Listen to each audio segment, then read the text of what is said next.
नमस्कार साथियों, स्वागत है आप सभी का मेरे यूट्यूब चैनल निशा कंप्यूटर में। तो आज का टॉपिक है हमारा ट्रांसफार्मर। ठीक है, आज हम देखेंगे कि ट्रांसफार्मर काम कैसे करता है, ट्रांसफार्मर को कैसे हम समझ सकते हैं। आज एक डायग्राम के माध्यम से समझाऊंगा आपको। तो सबसे पहले देख लीजिए ट्रांसफार्मर लगे कहाँ पे होते हैं। तो ट्रांसफार्मर हमेशा मोस्टली हमारे जो पावर सप्लाई होते हैं इसमें प्राइमरी और सेकेंडरी, प्राइमरी से सेकेंडरी में काम करने के लिए लगाए जाते हैं। देख लीजिए ये ट्रांसफार्मर यहाँ पे कुछ इस तरीके से होता है, यहाँ पे इस तरीके से है। तो उसके बाद यहाँ पे प्राइमरी से सेकेंडरी में काम करने के लिए देखिए यहाँ पे लगा हुआ है। ठीक है, ट्रांसफार्मर फिर यहाँ पे भी देख सकते हैं लगा हुआ है, इस तरीके से है। यहाँ पे ये लगा है, यहाँ पे ये लगा हुआ है। तो ये सब प्राइमरी से सेकेंडरी में करंट पास करने के लिए लगाए जाते हैं। ठीक है, इस तरीके से जो ट्रांसफार्मर होते हैं इनमें दो सेक्शन होते हैं, एक होता है प्राइमरी होता है और एक होता है सेकेंडरी। ठीक है, तो मैं ये सब आपको एक डायग्राम की हेल्प से बताऊंगा तो काफ़ी आपको अच्छा समझेगा। ठीक है, तो सबसे पहले एक एग्जांपल के माध्यम से समझिए। हम एक ट्रांसफार्मर को ले रहे हैं यहाँ पे। ठीक है, तो ये ट्रांसफार्मर का एक सिंबल होता है। ठीक है, ये ट्रांसफार्मर का मान लीजिए मैं एक सिंबल ले रहा हूँ और ट्रांसफार्मर अंदर से इस तरीके से वाइंडिंग होता है। ये तो मैंने थोड़ा सा वाइंडिंग किया, लेकिन ट्रांसफार्मर में अंदर काफ़ी वायर लगे होते हैं, काफ़ी वाइंडिंग होती है इसमें। ठीक है, तो ये यहाँ से मैंने इस तरीके से ले लिया। ये हो गया, इस हमने इसको प्राइमरी ले लिया। ठीक है, और हम एक यहाँ पे भी एक ट्रांसफार्मर का ये सेकेंडरी भी ले लेंगे। ठीक है,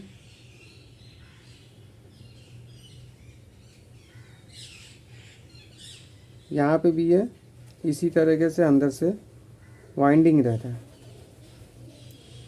सब में वाइंडिंग अलग अलग तरीके से होती है, मतलब वाइंडिंग इसी तरीके से होती है, लेकिन किसी में कम वाइंडिंग होती है, किसी में ज़्यादा होती है। सप्लाई के अनुसार वाइंडिंग होती है, सप्लाई को कितना वाइंडिंग आगे भेजना है उस हिसाब से सबकी वाइंडिंग होती है। इसलिए आप देख सकते हैं सबके साइज़ अलग अलग हैं। ठीक है, सब पे नंबर छपे रहते हैं, उस हिसाब से हमें यहाँ पे पता चलता है कि ये कितनी वाइंडिंग हुई है, इसमें कितना मतलब होना चाहिए वगैरह वगैरह। और यहाँ पे हम एक बीच में इंसुलेटर रख देते हैं, मतलब कुछ इस तरीके की चीज़ जिससे ये शॉर्ट ना हो। ठीक है, ये हर ट्रांसफार्मर में होता है। ठीक है, ये हर ट्रांसफार्मर में इसी तरीके से जो देख सकते हैं बैठाया हुआ है, यहाँ पे भी लगा ही रहता है अंदर से। ये हर ट्रांसफार्मर में लगा रहता है। ठीक है, ये होता है सेकेंडरी, ये होता है सेकेंडरी, और ये होता है ट्रांसफार्मर। ये है ट्रांसफार्मर के अंदर का हिस्सा।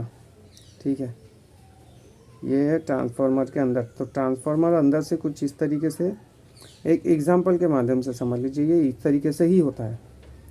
मतलब या अंदर से तो और वाइंडिंग होती है, पर वो उसके काम के अनुसार होता है, उससे जितना काम करना है उस हिसाब से वाइंडिंग होता है। तो ट्रांसफार्मर भी यहाँ पे हमारा जो भी है, तो हम देखेंगे अब इसमें कि ट्रांसफार्मर हमारा काम कैसे करता है।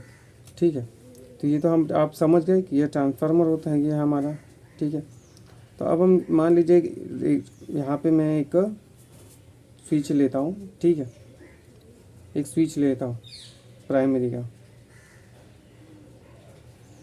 ये स्विच से मैंने यहाँ पे एक पावर भेजा। ठीक है, ये पावर यहाँ से होते हुए यहाँ पे स्विच ले लिया।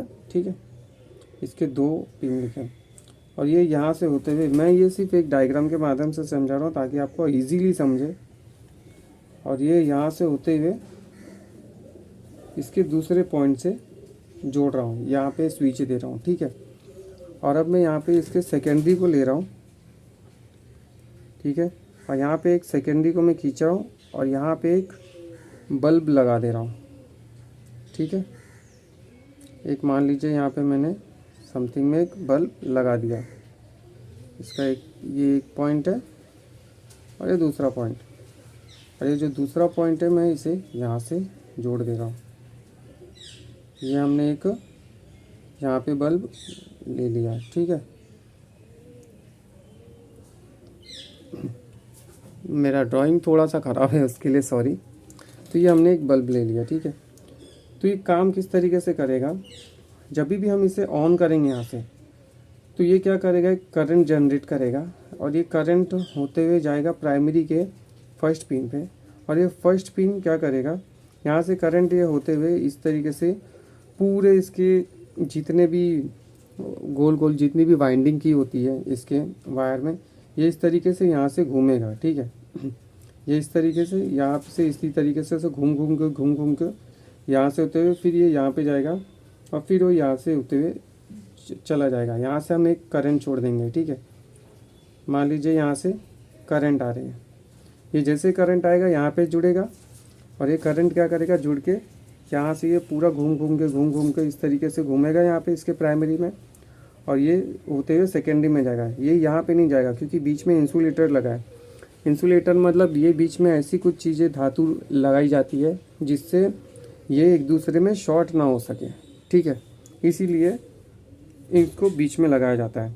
हालांकि ये होते तो साथ में है, लेकिन इनके बीच में ऐसा कुछ ना कुछ धातु लगा दिया जाता है जिससे ये एक दूसरे को टच ना कर सके, शॉर्ट ना कर सके, अदरवाइज़ पूरा ट्रांसफार्मर ख़राब हो जाएगा। ठीक है, और ट्रांसफार्मर सभी इसी तरीके से वर्क करते हैं।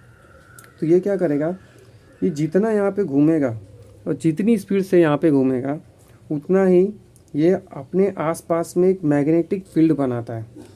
ठीक है, इसका जो प्राइमरी का जो भी वायर लगा है ये हाई वोल्ट रहता है। यहाँ पर प्राइमरी में हमेशा भी याद रखिएगा हाई वोल्ट आता है। ठीक है, ये आता है क्योंकि ये डायरेक्ट करंट आ रहा है यहाँ से, तो डायरेक्ट करंट आ रहा है, तो यहाँ पे जो प्राइमरी का जो वाइंडिंग होता है ये हाई वोल्ट में आता है। ठीक है, हाई वोल्ट कैसे आता है, तो देखिए यहाँ पे मैं एक एग्जांपल समझा रहा हूँ आपको। यहाँ पे आप जब भी 230 वोल्ट देंगे तो ये फ्यूज़ में एसी करंट आता है, एसी करंट से इस तरफ आएगा। फिर ये यहाँ पे आप देख सकते हैं अगर ध्यान से, तो यहाँ पे भी कंट्रोल करने के लिए यहाँ पे भी कॉइल वगैरह लगाया गया है। ठीक है, इस पर भी एसी करंट आता है। और उसके बाद यहाँ पे कैपेसिटर 230 वोल्ट का लगाया है। ठीक है, तो ये सब जो होते हैं ये हाई वोल्ट सेक्शन होता है। ये तो ये हाई वोल्ट जाता है इसके प्राइमरी सेक्शन में जाएगा, ये हाई वोल्ट होते हुए इसके प्राइमरी। ये करंट पावर सप्लाई कैसे काम करता है इसके ऊपर भी मैं वीडियो बना रहा हूँ, तो आप उसको भी देखिएगा। लेकिन यहाँ पे समझ लीजिए जो भी पावर सप्लाई में जैसे प्राइमरी और सेकेंडरी होता है, वैसे ट्रांसफार्मर में भी प्राइमरी और सेकेंडरी उसका वर्क करने के लिए होता है। इसलिए ट्रांसफार्मर को हमेशा बीच में लगाया जाता है ताकि इसके प्राइमरी से ये करंट जनरेट करके सेकेंडरी में भेज सके। ठीक है, इसीलिए इसको ट्रांसफार्मर को लगाया जाता है। तो इसके डायग्राम के माध्यम से इसलिए मैं समझाने की कोशिश कर रहा हूँ कि ये वर्क किस तरीके से करता है। तो ये हाई वोल्ट जैसे ये प्राइमरी से यहाँ पे आएगा, ये जितना घूमेगा वैसे ये क्या करेगा, अपने आसपास के मतलब अपने आसपास करंट जनरेट करने लगेगा। मतलब अपने आसपास जितना होता है ये करंट जनरेट करेगा। ठीक है, ये करंट इस तरीके से जनरेट करने लगता है। मैग्नेटिक फील्ड बोलते हैं इसे। करंट तो ये यहाँ पे घूमेगा और जितना ये तेज़ यहाँ से घूमते जाएगा उतनी ही तेज़ उतना ही ज़्यादा मैग्नेटिक फील्ड ये बनाते जाएगा अपने चारों तरफ। ठीक है, तो ये जितना मैग्नेटिक फील्ड बनेगा तो ये करेगा क्या, तो इसका असर यहाँ से यहाँ तक भी जाता है। ठीक है, मैग्नेटिक फील्ड अगर करेगा तो ये इसके जो मैग्नेटिक फील्ड जो मैग्नेटिक किरणें निकलती है तो वो अपनी मैग्नेटिक फील्ड अपने मतलब सेकेंडरी सेक्शन में भी इस तरीके से ये ट्रांसफ़र कर देता है। ठीक है, प्राइमरी सेक्शन में क्या होता है, कभी भी आप इस तरीके से अगर कोई ट्रांसफार्मर के बारे में कोई पढ़ाएगा तो आप वहाँ पे यही होता है कि ये क्या करेगा, जब ये मैग्नेटिक फील्ड जैसे ही काम करता है तो ये मैग्नेटिक फील्ड जब पैदा होने लगता है, इसे बनने लगता है, तो ये अपना मैग्नेटिक फील्ड फिर सेकेंडरी सेक्शन में भेज देता है। ठीक है, भेजने लगता है। हालांकि यहाँ पे हाई वोल्ट रहता है लेकिन ये पूरा हाई वोल्ट यहाँ पे नहीं जाता है। ठीक है, ये कुछ अपनी जो किरणें होती है, तरंगे होती हैं, वो आसपास में भी फैलने लगती है, तो जिसकी वजह से इसका जो मैग्नेटिक फील्ड है वो सेकेंडरी के जो कॉइल है यहाँ पे भी इसे मिलने लगता है। तो ये मतलब सेकेंडरी में जो वाइंडिंग लगाया है हमने यहाँ पे भी इसे मिलने लगता है ये। ठीक है, तो ये मैग्नेटिक फील्ड यहाँ पे भी मिलती है, फिर मिलने लग जाता है। जैसे ये यहाँ पे मिलती है तो ये क्या करता है, उसी तरीके से इसे यहाँ से मिलेगा, फिर ये यहाँ से होते हुए इस बल्ब पे जाएगा। ठीक है, और ये बल्ब चाहे यहाँ से जैसे ये बल्ब से जाएगा तो ये बल्ब क्या करेगा, ग्लो करने लगेगा। ठीक है, ये तुरंत ग्लो नहीं करेगा, पहले यहाँ पे जाएगा, फिर यहाँ से ये होते हुए करंट इसका यहाँ से जुड़ेगा, ठीक है, इस पॉइंट पे जुड़ेगा, यहाँ से होते हुए ये पूरा इस तरीके से जुड़ते हुए यहाँ पे जाएगा और ये बल्ब ग्लो करने लगेगा। तो ट्रांसफार्मर मान लीजिए इसी तरीके से वर्क करता है। फिर भी नहीं समझा तो मैं वो वापस से समझा दूँ। यहाँ से हमने स्विच ऑन किया, ये आया यहाँ पे हाई, यही इसका करंट 230 240 की स्पीड में आया और यहाँ पे ये पूरा करंट होते हुए इस तरीके से गोल गोल घूम के इस तरीके से गया, इसके जुड़ने लगा और इस तरीके से ये प्रोसेस होने लगा। ये प्रोसेस होने लगा तो जिसकी वजह से यहाँ पे मैग्नेटिक फील्ड होने लगा। मैग्नेटिक फील्ड जैसे जब पैदा होने लगी ज़्यादा हैवी मैग्नेटिक फील्ड, तो ये अब आसपास में भी इस तरीके से फैलने लगा कि आसपास में भी मैग्नेटिक फील्ड देने लगा। तो मैग्नेटिक फील्ड कैसा होता है, एक दूसरे को खींचती है मैग्नेटिक फील्ड, ठीक है। तो वही ये क्या इसने क्या किया कि इसका जो मैग्नेटिक फील्ड जमा हो रहा था, पैदा हो रहा था, तो ये कुछ अपने मैग्नेटिक फील्ड के कंट्रोल में ये भी आ जाता है। मतलब जैसे चुंबक कैसे होता है, अगर आप जैसे पास में लाएंगे तो खींचता है इस तरफ। तो जब मैग्नेटिक फील्ड अपने आप बनने लग जाती है तो ये मैग्नेटिक फील्ड के कवर में ये भी आने लगा, ठीक है। तो ये इसे भी मैग्नेटिक का बॉडी मतलब मैग्नेटिक पावर मिलने लगी। तो ये मैग्नेटिक पावर जब इसे मिलने लगी तो ये क्या करने लगा, अपने प्राइमरी अपने सेकेंडरी से एक छोर से यहाँ से इधर करंट भेजा, ठीक है, यहाँ पे जाके ये बल्ब पे लगा और दूसरे पॉइंट से जाके ये फिर से जुड़ गया और ये फिर इस तरीके से यहाँ पे ये काम करने लगा। और जब ये काम करने लगा तो इसमें जो भी पावर था, वोल्टेज था, मतलब जैसे हमने बल्ब लगाया तो ये बल्ब हमारा ग्लो करने लगा। तो मतलब ये मिला पावर यहाँ से और सेकेंडरी में यहाँ पावर जलने लगा। तो यहाँ पे भी कुछ इसी तरीके से होता है इसके पावर सप्लाई में, ठीक है। इसके पावर सप्लाई में भी कुछ इसी तरीके से, जो भी पावर सप्लाई लो वो इसी तरीके से काम करता है। जब भी यहाँ पे आप 230 वोल्ट देंगे, फ्यूज से होते हुए थर्मिस्टर से होते हुए कॉइल पे जाएगा, कॉइल से होते हुए कैपेसिटर से होते हुए ट्रांजिस्टर, फिर ट्रांजिस्टर से होते हुए ट्रांसफार्मर पे जाएगा। एक चीज़ याद रखना, यहाँ पे जो करंट आता है वो एसी करंट होता है, डीसी करंट नहीं होता है, ठीक है। ट्रांसफार्मर हमेशा एसी करंट को ही एक्सेप्ट करता है, डीसी करंट को एक्सेप्ट नहीं करता।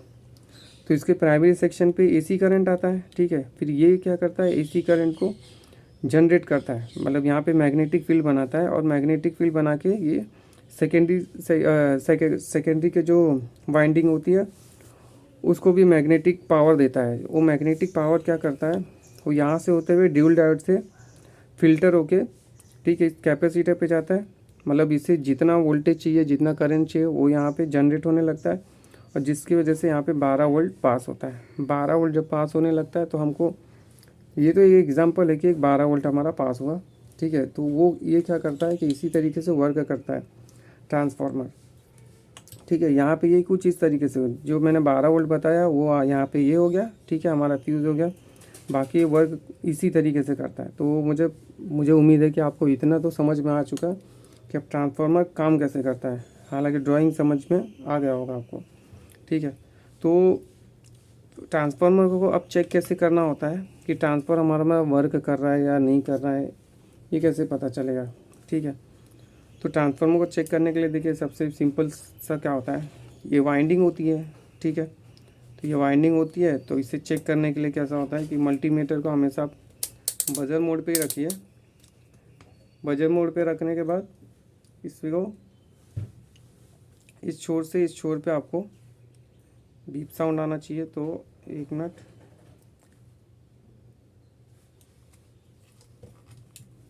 ठीक है। तो इस छोर पे इस तरीके से रख के यहाँ पे रखेंगे तो इस पर बीप साउंड आना चाहिए। अगर ये यहाँ से यहाँ तक बीप साउंड क्रिएट नहीं कर रहा है तो इसका मतलब है आपके ट्रांसफार्मर का प्राइमरी सेक्शन ख़राब है, वहाँ पे वोल्टेज नहीं बन रहा है।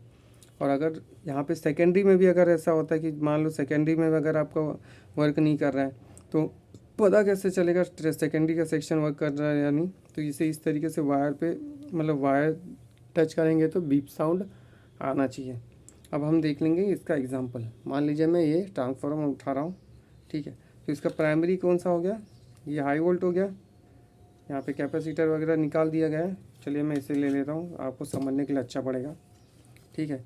ये इसका हाई प्राइमरी सेक्शन हो गया, ये देखिए, ये इतना इसका प्राइमरी सेक्शन हो गया, ठीक है। ये वाला पूरा सेक्शन इसका प्राइमरी हो गया। तो यहाँ पे जो कैपेसिटर रहेगा वो आ गया क्या, ऐसा यहाँ पर आ गया, ठीक है। इसका कैपेसिटर हो गया और ये इसका ट्रांसफार्मर का प्राइमरी सेक्शन ये वाला हो जाएगा। ठीक है, ये प्राइमरी का, ये देखिए 1 2 3 4 ये इसका प्राइमरी हो गया और 1 2 3 4 5 6 ये सेकेंडरी में कॉइल हो गया, मतलब ये सेकेंडरी का इसका वाइंडिंग हो गया। तो यहाँ पे देखिए हर 2 पॉइंट पे बीप साउंड आना चाहिए। ठीक है, ये अंदर अपने हिसाब से वाइंडिंग किए होते हैं। ठीक है, ये अपने अंदर अपने हिसाब से वाइंडिंग किए होते हैं। तो यहाँ पे ये 2 देखिए, ये 2 इनसे शॉर्ट नहीं होगा क्योंकि ये 2 अलग है। ठीक है, मतलब इनको अलग से वाइंडिंग की हुई है और इनको अलग से वाइंडिंग की है एक ही के अंदर। उसी तरीके से यहाँ पे, लेकिन यहाँ पे भी होता है। ठीक है, ये देखिए ये सब एक दूसरे में जुड़े होते हैं। इसके सेकेंडरी सेक्शन का जो ट्रांसफार्मर होता है, कॉइल होता है, वो कुछ इस तरीके से होता है। यहाँ पे कैसा होता है, वो कुछ इस तरीके से होता है। ठीक है, एक यहाँ से निकाल दिया, एक यहाँ से निकाल दिया, एक यहाँ से निकाल दिया। तो इसके सेकेंडरी सेक्शन में ये सारे एक दूसरे से जुड़े रहते हैं, लेकिन इसके प्राइमरी सेक्शन में अलग अलग रहता है। एक मतलब ये समझ लीजिए एक है, फिर इसके बाद एक और ट्रांसफार्मर को कॉइल करके किया जाता है। ठीक है, इसके अंदर ही होता है, इस तरीके से एक और कॉइल बना दिया जाता है। उसका वर्क प्रोसेस अलग है, इसके ऊपर भी एक वीडियो मैं बना दूंगा, छोटा सा वीडियो बन जाएगा आराम से, तो इसके ऊपर एक छोटा वीडियो बना दूंगा। ठीक है, लेकिन ये जो है सारे एक दूसरे से जुड़े होते हैं, जो कि होते हुए एक डायोड के माध्यम से होते हुए, ठीक है, वो डायोड से होते हुए जाके आपको जुड़ जाएंगे, यहाँ पे मिल जाएंगे। और वो जैसे वर्क करता है वो पावर सप्लाई सेक्शन में मैं आपको समझा दूंगा उसमें। तो उम्मीद है आपको ट्रांसफार्मर के बारे में इतना समझ में आ गया। ठीक है, फिर भी कुछ अगर आपको लगे कि हाँ नहीं मुझे और भी डिटेल में बताना चाहिए था या समझाना चाहिए था, तो कमेंट करिएगा। और वीडियो कैसा लगा ज़रूर बताइएगा। ट्रांसफार्मर का एक छोटा सा डिटेल आपको समझ में आया, उम्मीद है मुझे। तो मिलते हैं अगली वीडियो में, तब तक ले जय हिंद, वंदे मातरम।